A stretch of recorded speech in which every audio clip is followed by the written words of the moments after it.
प्रश्न क्रमांक 9541 जठार साहेब, फार महत्त्वाचा विषय आहे. दोनच प्रश्न झाले सकाळपासून. हा महिलांचा महत्त्वाचा प्रश्न आहे. स्वतः मुख्यमंत्री महोदय इथे आहेत. प्रश्न क्रमांक 9541. सभापती महोदय, आज या सभागृहामध्ये अत्यंत महत्त्वाचा आणि त्याचबरोबरीने अस्वस्थ करणारा असा प्रश्न मांडायला मी आज सभागृहात उभी आहे. सभापती महोदय, कामावर जाणाऱ्या, नोकरी करणाऱ्या करोडो महिलांचा प्रश्न, त्यांचा आवाज बनून आज या ठिकाणी हा प्रश्न मांडायला सुरुवात करतेय.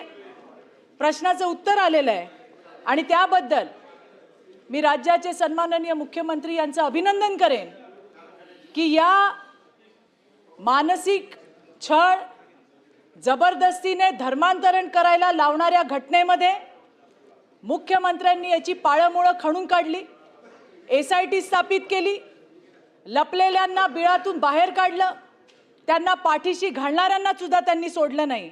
माझी आपल्याला विनंती आहे की हा प्रश्न जरा सविस्तर मांडण्याची मला त्या ठिकाणी वेळ द्या. एक मिनिट बाकी आहे. सभापती महोदय, अत्यंत महत्त्वाचा प्रश्न आहे. सगळ्याच आमच्या सहकारी या ठिकाणी आले आहेत, तयारी करून आले आहेत.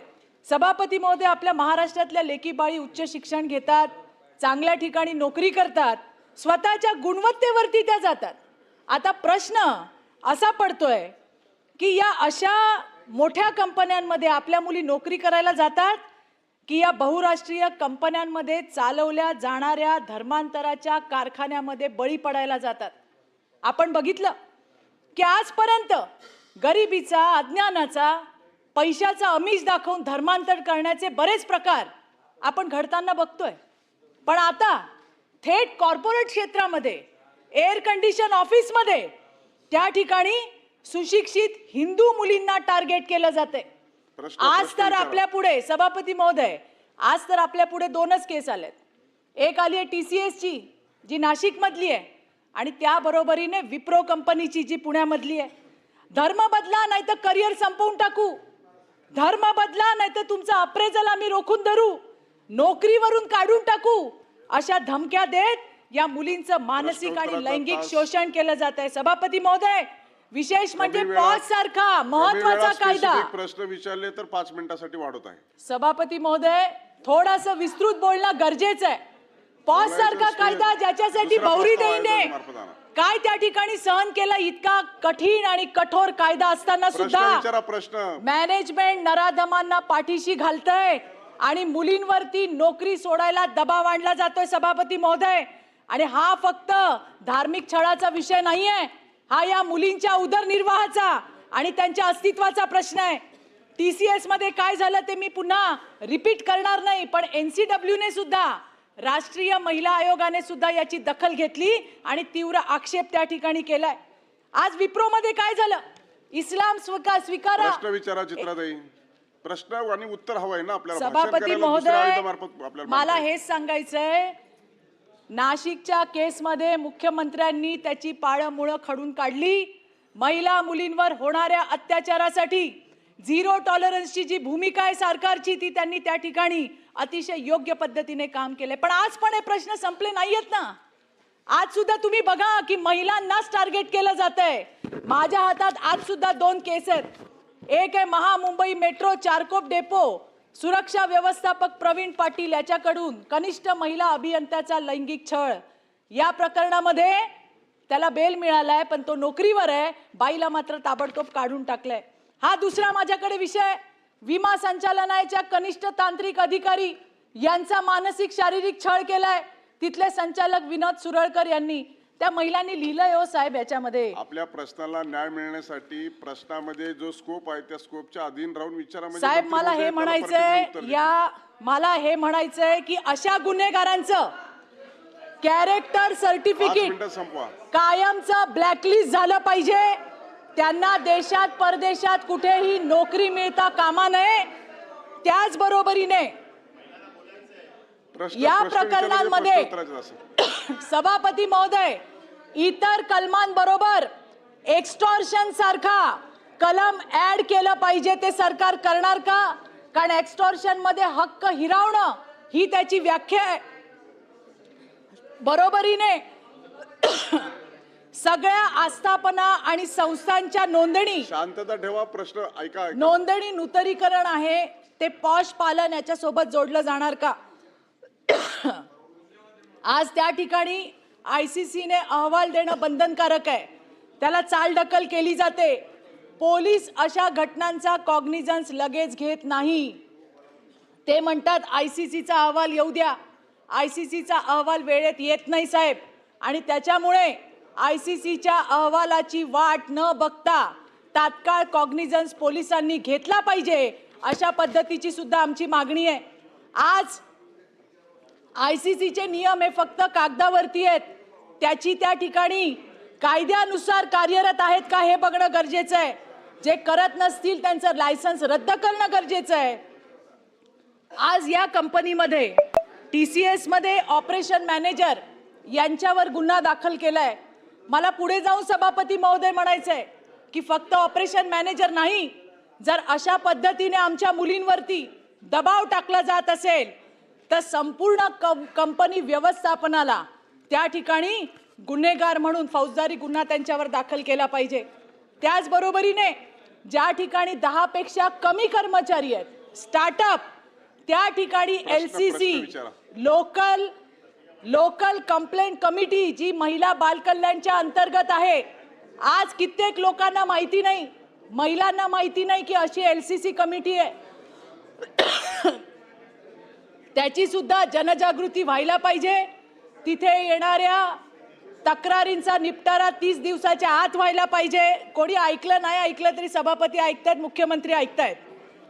कॉर्पोरेट IT सेक्टर क्षेत्रातील मुलींसाठी स्वतंत्र गोपनीय सभापती महोदय ऑनलाईन पोर्टल 24/7 ची हेल्पलाईन त्या ठिकाणी सुरू करायला पाहिजे. आणि शेवटचं सांगते, अँटी टॉक्सिक वर्कप्लेस गाईडलाईन्स जारी करायला हव्या आणि त्याचं पालन होतं की नाही हे भरारी स्क्वॉडच्या माध्यमातून करायला हवं. सभापती महोदय, कायदे आहेत पण ते फक्त कागदावर राहत असतील आणि ज्या महिला पुढे येतात. प्रश्न क्रमांक 3 होण्यासाठी महत्वाचा विषय आहे, ज्या महिला पुढे येतात त्यांना कामावरून काढून टाकलं जातं आणि जे हरामखोर त्रास देतात ते त्याच ठिकाणी काम करतात. महिला येतात, धाडस घेऊन येतात आणि अशा वेळेला या ज्या 2 केसेस आहेत त्यांच्यावरती सुद्धा तात्काळ कारवाई अपेक्षित आहे. पोलिसांनी तात्काळ कॉग्निझन्स घेणं गरजेचं आहे. एका केसमध्ये पोलिसांशी हुज्जत घालावी लागली, त्यावेळेला FIR झालेला आहे. अशा घटना होऊ नये यासाठी सरकारने काळजी घेणं अपेक्षित आहे. एवढं मला सांगायचं आहे. धन्यवाद. माननीय मुख्यमंत्री महोदय. माननीय सभापती महोदय, चित्राताईंनी अतिशय महत्त्वाचा प्रश्न या ठिकाणी मांडला आहे. TCS मधली जी घटना आहे ही अतिशय आय ओपनिंग घटना आहे, ज्यामध्ये काही एका धर्माच्या लोकांनी एकत्रित येऊन प्रेशर टाकून एका महिलेला लैंगिक शोषण केलं, तिचं धर्म परिवर्तन करण्याकरता तिच्यावर दबाव टाकला. आणि त्यातला दुर्दैवाचा पाठ एवढाच होता की त्या महिलेने ज्या आपल्या मॅनेजरकडे तक्रार केली, त्या मॅनेजरची ही जबाबदारी होती की त्यांनी तात्काळ त्याच्यावर कारवाई करायला पाहिजे होती. त्यांनी कारवाई केली नाही आणि म्हणूनच या केसमध्ये 9 गुन्हे आपण दाखल केलेले आहेत आणि त्या मॅनेजरलाही त्याच्यात आरोपी केलं आहे. या निमित्ताने एक गोष्ट मला निश्चितपणे सांगायची आहे की TCS कंपनी जी आहे, या कंपनीने या चौकशीमध्ये पूर्ण सहकार्य केलेलं आहे. या संपूर्ण घटनेमध्ये कंपनीचं कुठे इन्व्हॉल्वमेंट नाही आहे. त्यांनी स्वतः त्या संदर्भात सगळ्या प्रकारे जे काही सहकार्य उपलब्ध करून दिलं पाहिजे ते केलं आहे. आणि त्यांनी हे देखील आपल्याला सांगितलेलं आहे की राज्य सरकार सुचवतील त्या सगळ्या उपाययोजना इतर ठिकाणी देखील आम्ही करायला तयार आहोत.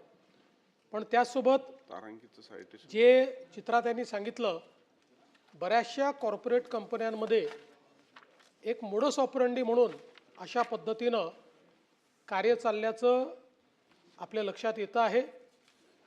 आणि या संदर्भात काही कायदे निश्चित आहेत, पण त्याचं योग्य त्या प्रमाणात पालन होत नाही.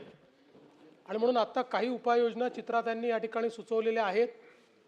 मी तर असं म्हणेन की आपल्या आणि अध्यक्षांच्या मान्यतेने दोन्ही सभागृहातल्या महिला सदस्यांची एक कमिटी तयार करून आणि आत्ता उपस्थित असलेले कायदे आणि नियम याचा अभ्यास करणे, त्याच्यामध्ये काय बदल केला पाहिजे. विशेषतः आपण जेव्हा हे कायदे तयार केले त्यावेळेस प्रायव्हेट वर्कप्लेसेस इतक्या मोठ्या प्रमाणात नव्हत्या. जेव्हा हे कायदे तयार केले त्यावेळेस आपल्याकडे रात्रीच्या शिफ्टला महिला कमी काम करत होत्या. त्यामुळे आता आपल्याला त्याच्यामध्ये बदल करण्याची आवश्यकता आहे. आणि म्हणून दोन्ही सभागृहाची महिला सदस्यांची एक कमिटी तयार करून त्यांना ही जबाबदारी आपण देऊ.